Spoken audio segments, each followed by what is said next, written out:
কি কব ভাই, খুব কষ্টে আছি ভাই।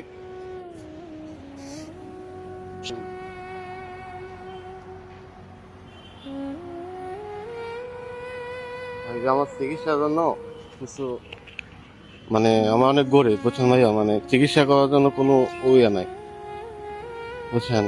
না, আমি তো আপনার সাথে দেখা করতে চাই নাই, এবং আপনার সাথে আমার দেখা করার কোনো শিডিউলও ছিল না। হ্যাঁ, না, বাসা কই আপনার?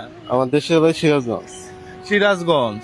আমি কালকে রাইতে আমি ঢাকা আইছি। কি করেন আপনি? আমি আপাতত কিছুই করি না, আমি বেকার বাসায় বসে থাকি। আমার বাবা অনেক গরিব। আপনি কি বিয়ে শাদী করছেন? জি, বিয়ে শাদী করি। ভিক্ষা করেন রাস্তায়?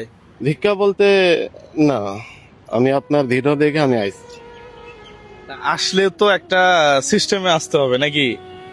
হ্যাঁ, এখন বলেন আমি কি করতে পারি বলেন। এখন আপনি আমাকে সাহায্য করবেন।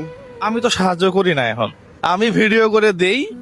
হ্যাঁ, আপনি বলেন, আপনার কিছু বলা থাকলে আপনি বলেন। আপনার যে অবস্থা আসলেই প্রিয় বন্ধুরা, ওনার যে শারীরিক কন্ডিশন, উনি কিছু করতে পারবে না। ওনার যে অবস্থা দেখেন, এটা কি এইভাবে কিভাবে হইলো? এটা আগুন লাগছিল, ছোটবেলায় বাসায় আগুন লাগছিল।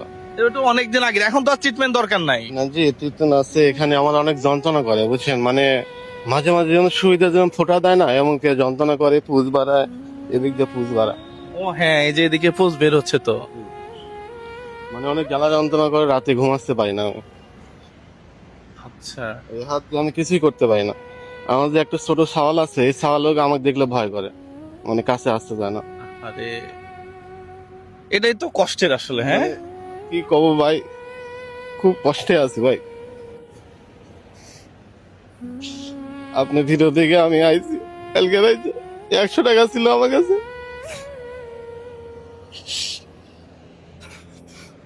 বাপ গরিব হয়ে যা হয়, ঠিক মতো খাওয়া দাওয়া করতে পারি না।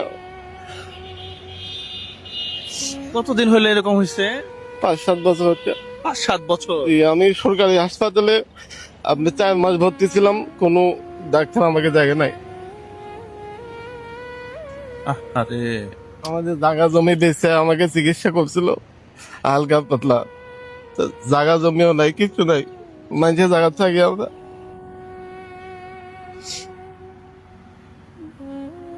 প্রিয় বন্ধুরা, এই ভিডিওটা আপনারা একটু শেয়ার করেন। পাশাপাশি এই লোক যদি কিছু টাকা পায়, একবারে মজলুম দেখেন, নিজে যে কাজ করবে, নিজে যে কোথাও গিয়ে একটু চাকরি করবে, এই অবস্থা তো ওনার নাই আসলে।